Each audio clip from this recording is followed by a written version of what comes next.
Pada pukul 6.10 selepas melepasi Delnoy Point, destination tidak lagi dilindungi oleh bahagian bawah angin Pulau St. George.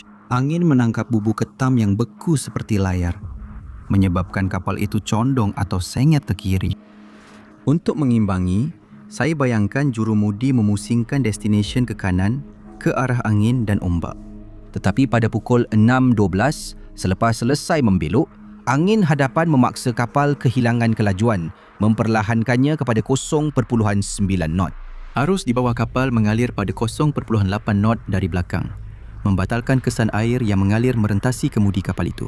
Destination kehilangan keupayaan untuk mengemudi dan haluan berayun terus merentasi arah angin, sehingga kapal itu berpusing sepenuhnya pada jam 6.13.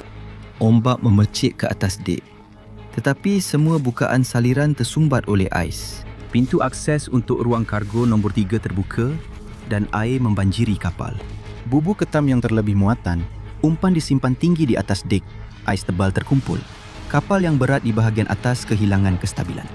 Dalam beberapa minit, kapal itu terbalik dan tenggelam.